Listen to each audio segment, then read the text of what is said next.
Karibu United Insider, tuangazie taarifa muhimu za siku ya leo. Taarifa muhimu kabisa leo na kubwa ni kutoka kwa Fabrizio Romano na vyanzo vingine vya habari ambavyo vinatuambia kwamba United na Atalanta wamekamilisha kusaini dokumenti zote muhimu za uhamisho wa kiungo Ederson kutoka Atalanta kwenda Manchester United. Hivyo kinachosubiriwa ni jambo moja pekee la Ederson kujiunga na Manchester baada ya kumalizika kwa kombe la dunia. Ana mapumziko mpaka baada ya kombe la dunia ili kuja kukamilisha mchakato mzima wa usajili, lakini dokumenti kati ya klabu na klabu rasmi leo hii zimekwisha kukamilika na mchezaji mwenyewe atakuja United mwezi wa 7 kwa ajili ya vipimo na kukamilisha michakato iliyobaki, lakini kila kitu kimemalizika rasmi na usajili huu utakuwa umechukua thamani ya euro milioni 45 na unakuwa ni usajili wa kwanza kabisa United katika dirisha hili ambalo Manchester inaeleza itakuwa busy sana, na lengo la kumpata Mbrazili huyu ni kuweza kuboresha eneo la kiungo, sehemu ambako Casemiro anaondoka, Ugarte hatoshi, hivyo Manchester inajiboresha zaidi kwenye eneo hili la kiungo. Hivyo tayari hii ni moja kati ya sajili muhimu kabisa ambazo ilikuwa inasubiriwa kwa hamu na gamu kuweza kukamilika, lakini usiache kwenda mjini na tuende ride kati ambako sisi tunampata Ederson. Lakini nikwambie tu hii ni taarifa muhimu. Mbali na hapo, taarifa nyingine kubwa sana siku ya leo ambayo ni taarifa ya kutupa picha kwenye swala zima la usajili. Hatimaye rasmi Newcastle leo hii wametangaza dau la pauni milioni 100 kwa mtu ambaye anamtaka kumnunua Sandro Tonali. Siku tatu nafikiri au 2 zilizopita, CEO Omar Berrada alikuwa anazungumzia sera ya usajili wa Manchester na akasema itafanyika kama ilivyokuwa mwaka jana, lakini itakuwa na maboresho zaidi. Tafsiri yake hawatutumia fedha nyingi, lakini wanahitaji vijana na wengine ambao wako proven kwenye ligi, na bado watatafuta wachezaji wengine kutoka ligi nyingine ambao ni bora kuweza kuwasajili. Sasa kwa taarifa hii ya Newcastle United ya paundi milioni 100 huenda ikawa natupa taarifa mbaya kwa mashabiki wa Manchester kwamba labda inaweza ikawa ni wakati mgumu kumpata Sandro Tonali, kwa sababu klabu haitakuwa tayari kuweza kulipa paundi milioni 100. Ikija na marupurupu huenda ikafika paundi milioni 120, 130, kitu ambacho inaonekana kwa Ineos huenda kikawa ni kitu kigumu kuweza kutokea. So Man United, Arsenal, City wanawania saini ya Sandro Tonali, na hapa taarifa nyingi zinatuambia kwamba City ndio wana wakati mzuri zaidi wa kuweza kumsajili, kwa sababu wao wana budget ya kutosha kuweza kufanya sajili ya paundi milioni 100. Hivyo Manchester huenda wasiendelee na mchakato mzima wa Sandro Tonali, lakini ni jambo la kusubiri kuweza kuona nini kinaweza kutokea, na tutabaki kuendelea kufuatilia na kupeana taarifa zaidi. Hivyo inaonekana sasa kama usajili wa Sandro Tonali utakuwa mgumu, tafsiri yake itabakia kwa Matheus Fernandes ambaye japo na yeye bado klabu yake ya West Ham inataka paundi milioni 180. Kwa ni jambo jingine ambalo tunaona Manchester huenda ikaendelea kukumbana na wakati mgumu zaidi, huku viungo kama Alex Scott na akihusishwa na kujiunga na klabu ya soka ya Liverpool. Nimekuwa nikiona wadau wanasema Manchester haijaikuwa serious na usajili. Manchester haijawahi kutengeneza tetesi. Hujawahi kusikia taarifa kutoka Manchester kwamba tunamtaka fulani. Hizi ni tetesi ambazo zinatengenezwa na vyombo vya habari na watu ambao zinawasaidia kupata kula kutokana na tetesi. So klabu haitengenezi tetesi. Hawa wachezaji wote ambao tunaambiwa wanahusishwa na Manchester kiwalisia kwenye klabu huenda kwa kuta labda ni wachezaji 5 6, si wote ambao wanahusishwa na United.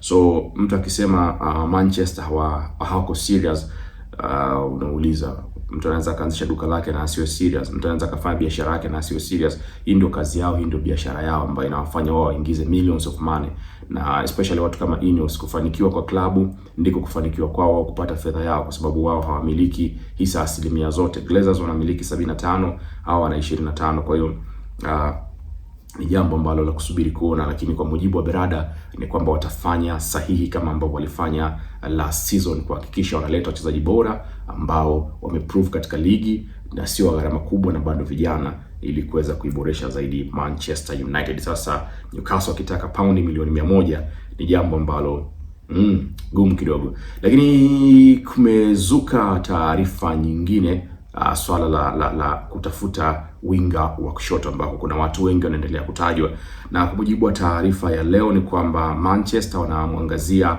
William Gomez kutoka FC Porto kwa dau la pauni milioni 50. Alifunga magoli 13 msimu uliopita. Anawaniwa na United, lakini inaelezwa pia hapa kuna battle na Arsenal. Arsenal pia wanaonyesha nia ya kumtaka William Gomez kutoka FC Porto, lakini hapo United wakati wanaendelea kumwangalia William Gomez bado wana monitor wachezaji kama Morgan Gibson White kutoka klabu ya Nottingham Forest, ambaye pia inatajwa kwamba huenda akaondoka. Na utakumbuka Morgan dirisha lililopita alikuwa anaelekea zake Spurs, dili ilikufa mwisho wa siku baada ya tajiri wa Nottingham kumbakisha, lakini inaonekana Morgan this time anataka kuondoka. Hivyo Manchester wanaendelea kumonitor namna ya kuona wanaweza vipi kumpata. Halikadhalika tunafahamu Iliman Ndiaye bado ni mchezaji mwingine ambaye yuko katika orodha ya wachezaji ambao wanatajwa zaidi kwenda kupata nafasi kwenye klabu ya Manchester United.